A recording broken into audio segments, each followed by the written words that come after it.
Jai Ram Krishna Hari. Today I want to address a very important issue which is happening in this country and I think all over the places right now.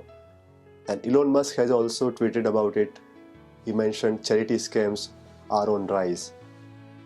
And there is one of the charity which is mentioned. It was to raise fund for some of the fire victims, and those initiatives have raised more than $100 million.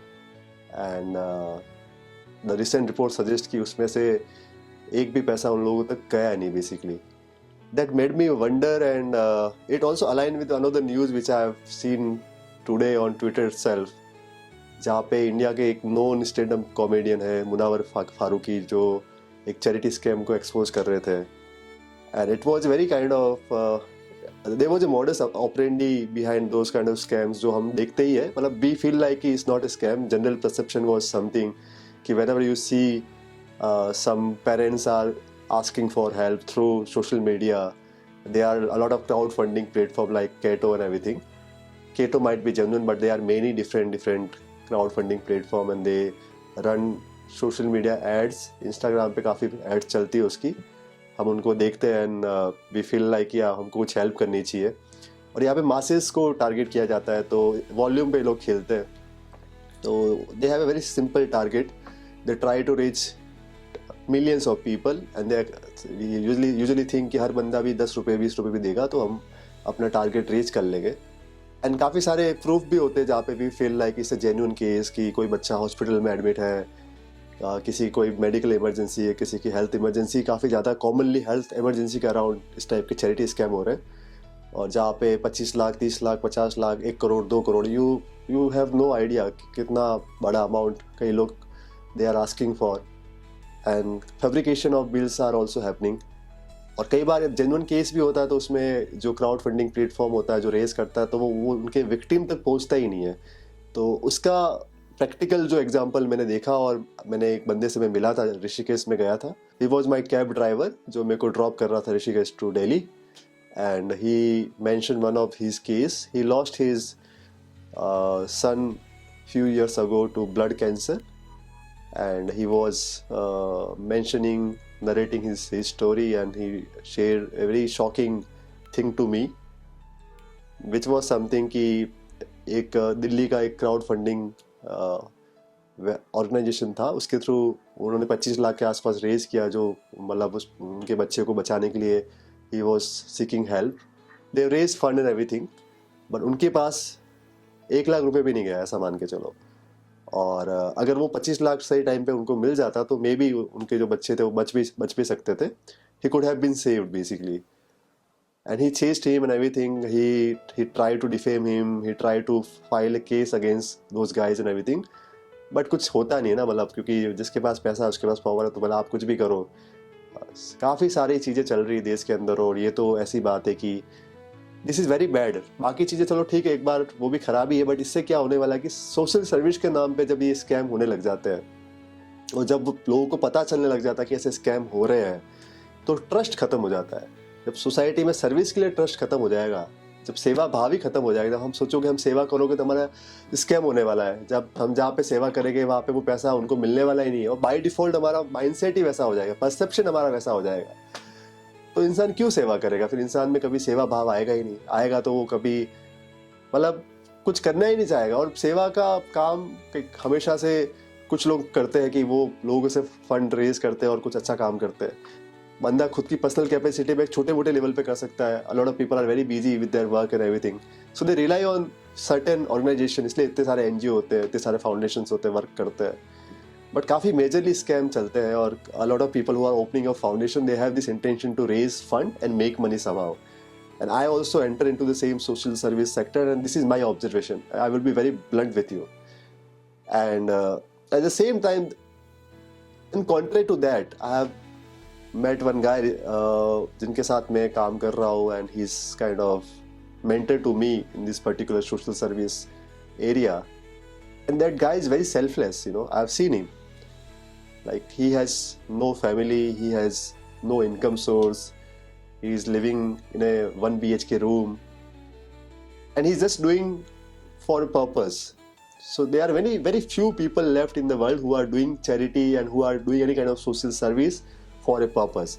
And without purpose you can't really do service. जब तक purpose नहीं है आपका service करने का, जब आप लोगों को देख के फील नहीं कर पा रहे कि बंदा तकलीफ में हो, मेरे को उसके लिए हेल्प करनी है, जब तक अंदर से नहीं निकलेगा ना भाई, तब तक नहीं कर पाओगे. क्योंकि आप नहीं कर रहे हो तो वो तो यूनिवर्स करवा रहा है, ऊपर वाला करवा रहा है, भगवान करवा रहा है, जो भी नाम से आप उनको एड्रेस करते हो वो आपके थ्रू करवा रहा है. वो आपकी बॉडी को वेसल करा के एक्शंस करवा रहा है ताकि आप उनका काम करो, आप उनके दास हो. जब तक आप भगवत के दास नहीं हो तब तक आप सेवा भाग हो ही नहीं सकता. तो यहाँ पे एक्चुअल फीलिंग के साथ, एक्चुअल डिवाइन कनेक्ट के साथ स्पिरिचुअल बीइंग्स काफ़ी कम है इस पूरे सोशल सर्विस सेक्टर के अंदर. A lot of people are doing it for money, right? And now since they are getting exposed, not everyone, but some of the expos are keep happening. A lot of people are getting exposed nowadays. So ये क्या कर रहा है, society में trust खत्म कर रहा है सोशल सर्विस के लिए. तो इवेंचुअली ऐसा हो जाएगा कि जो जेन्युइन बंदे हैं उनको भी कोई हेल्प नहीं करेगा. उनको भी लोग सबको एक नज़र से देखते हैं ना कि हाँ, मतलब कॉमनली हमने सोशल मीडिया पे देखा कि हाँ स्कैम हो रहे हैं, तो हम सोचे कि हर बंदा स्कैम ही कर रहा है. तो कोई जेन्युइन बंदा अगर 10 साल से लगा हुआ है, वो एक्चुअल में सेल्फलेस तरीके से कर रहा है, उसका वो लाइफ का पर्पज है, उसको भी कोई हेल्प नहीं करेगा. और ऐसा होता है, हर एक जगह ऐसा होता है. आप कोई भी चीज़ उठा के देख लो, इवन जिस पे हम कंटेंट ये हमने पब्लिश किया है, चाहे यूट्यूब हो, इंस्टाग्राम हो, वहाँ पे भी जो जेन्युइन क्रिएटर होता है उसको कोई वैल्यू करता ही नहीं है. क्योंकि हमको लगता है कि सारे क्रिएटर तो झूठ बोलते हैं, सारे क्रिएटर तो मिस इन्फॉर्मेशन फैलाते हैं, सारे क्रिएटर तो प्रोपोगेंडा में चलते हैं, सारे क्रिएटर तो मसाला वहाँ पे फैलाते हैं. तो जेन्युइन इन्फॉर्मेशन जो एक्चुअल में देना चाह रहा है, जो who cares for people, those who really care for people, कि आप मैं कुछ ऐसा बोलूँ या ऐसा कुछ बताऊँ या ऐसा कुछ करूँ कि 4 लोगों का फ़ायदा हो जाए, इस टाइप के जो लोग हैं वो काम करना चाहते हैं. बट कुछ लोगों ने सारी इंडस्ट्री इतनी करप्ट कर ली, इतना ज़्यादा करप्शन हर एक जगह फैल गया है कि ये लोग काम करना चाहते हैं बट फिर भी वो नहीं कर पाते. क्योंकि उनको काफ़ी ज़्यादा फ्रिक्शन का सामना करना पड़ता है अपने परिवार से, अपनी सोसाइटी से, हर एक चीज़ से. पैसा भी उनको नहीं मिलता, काम भी नहीं मिलता. लोग बोलते भी भाई क्यों लगा हुआ, तुझे क्या मिल रहा है, फिर भी तू कर रहा है. सोसाइटी ऐसी बन गई है, राइट? अगर सोशल सर्विस भी वो दायरे में आ गई जहाँ पे करप्शन की नज़र से उसको देखा जाएगा, तो सोचो कितनी सारी गाय जो है वो बेचारी भूखी रह जाएगी.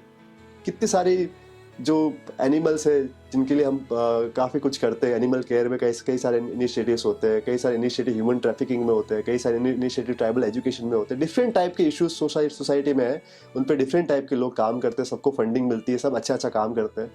उनका जब फंडिंग का चैनल ही बंद हो जाएगा, फंडिंग करने वाले आप लोग ही हो, उनके फंडिंग के चैनल बंद हो जाएगी. इसलिए हो जाएगी हमने ट्रस्ट करना छोड़ दिया. तो जो समाज में छोटा मोटा पॉजिटिविटी ड्राइव हो रहा है वो सोशल सर्विस से ही हो रहा है. जो भी समाज में पॉजिटिविटी आज बची हुई है उसका जो सोर्स है, जो उसका चैनल बिल्डअप हो रहा है, वो जो हम समाज में वापस कंट्रीब्यूट कर रहे हैं उससे ही हो रहा है. वहाँ से लव की फीलिंग हो रही है. जो लव का जो सोर्स है वो सर्विस ही होता है. जब सर्विस करना लोग बंद कर देंगे, सोशल सर्विस में एक्ट करना बंद कर देंगे, कंट्रीब्यूट करना बंद कर देंगे, क्योंकि हम ऐसा मानेंगे कि सब लोग चोर हैं, तो फिर तो काम खराब हो जाएगा. इसके लिए मैं ये अपील यहाँ पे कर सकता हूँ कि आप अपने कैपेसिटी पे करना स्टार्ट करो. अगर आपको किसी पे बिलीव नहीं हो रहा है तो मेक श्योर कि जहाँ पे भी आपको भाव उत्पन्न हो जाए कि आप चलते चलते रोड से जा रहे हो, आपको एक क्यूट सा बच्चा दिखा जो बलून लेके घूम रहा है, अपने माँ बाप के साथ बलून बेचने की हेल्प कर रहा है. साइकिल पे ऐसे बच्चे आपको दिखते रहते हैं और आपने उसको देखा और उसने स्माइल पास की, आपने भी उसको अच्छा लगा. उसकी स्माइल से आप कुछ 2-3 चिंता में पड़े रहे होगे और कोई दिमाग में आपकी 4 चीज़ें चल रही होगी, आपको रिलीफ मिल गया. तो उसने आपको रिलीफ दिया, उसने कुछ भगवान का काम उसके थ्रू आपको हुआ, ऐसा मान के चलो. तो आप क्या कर सकते हो कि उसको चॉकलेट दिला दी, जो भी आसपास आपको दिखे. ऐसा होगा तो आपको आसपास कुछ दिख ही जाएगा कि आप कुछ न कुछ उसके लिए कर सकते हो, कुछ भी. या फिर उससे अगर पैसे नहीं तो उससे बात कर ली, थोड़ा नाम पूछ लिया, कुछ भी कर सकते हैं. और अगर आप if you can spend some money तो you can buy something for that kid. That is just one of the example. Similarly you can offer food to street dog हो गया, कभी गाय हो गई, कभी कोई भी जो आपको लगे कि अभी सर्दी का टाइम है, आपको रोड पे कोई बंदा दिख रहा है कि ठिठुर रहा है. विंटर सीजन में कई homeless people, they are really suffering in winter. You can buy jacket for them, you can buy something, कंबल वगैरह उनको दे सकते हो. जो भी आपकी कैपेसिटी हो सकती है, फाइनेंशियली हो या फिर बात कर सकते हो, या फिर भाव भी अगर आपका आ जाता है. कई बार ऐसा होता है कि फाइनेंशियल कैपेसिटी भी नहीं है, हम बात भी नहीं कर पा रहे भाई, खाली हम ऐसे अंदर फील कर पा रहे. आपने फील कर दिया भाई तो वो भी हो जाएगा. वो भी सेवा ही है. सेवा मतलब ये नहीं कि पैसा देना. सबसे बड़ी सेवा होती है कि आप किसी इंसान से 2 मिनट बात कर लो, अच्छे से प्यार से बात कर लो. उससे बड़ी सेवा आज के टाइम में कुछ नहीं हो सकती. तो वो हो जाएगा तो उसका आधा काम तो वैसे ही हो जाएगा. तो इस तरीके से हमको सेवा को देखने की ज़रूरत है, हमको अपना परसेप्शन बना के रखना है। सेवा is more important, social service से हमको दूर नहीं जाना है। चाहे दुनिया में कितने स्कैम करने वाले स्कैम करते रहोगे, बट उनकी स्कैम की वजह से जो ये पॉजिटिव थिंग है, जो पॉजिटिव फनल है लव का, जहाँ से लव बिल्डअप हो रहा है इस दुनिया के अंदर, वो हमको ख़त्म नहीं करना, उसको प्रोटेक्ट करना है। तो आप अपने लेवल पे करना स्टार्ट करोगे। इनकेस आपको लगता है कि आप ट्रस्ट इश्यूज कब आपको होते हैं ओवरली, तो you should do it on your self. When ever you feel like कि आई हैव ए भाव, मेरे को भाव आ रहा है किसी के लिए, तो उस टाइम आप उसको एक्सप्रेस करो। क्योंकि भाव जब आता है तो भाव is a signal from the universe. Universe आपके थ्रू अपने आप को कुछ काम करवाना चाहता है, तो वो आपका नहीं, वो भगवान का है। तो भगवान आपको साधन बना के करवाना चाह रहा है, तो आपको करना चाहिए, पीछे नहीं हटना चाहिए। तो यही मतलब एड्रेस मैं करना चाह रहा था इस वीडियो के माध्यम से। आई होप कि आपको मेरी बातें पसंद आई हो सकता नहीं भी पसंद आई हो, but whatever it is, maybe that is something I wanted to address and I have done that. Thank you.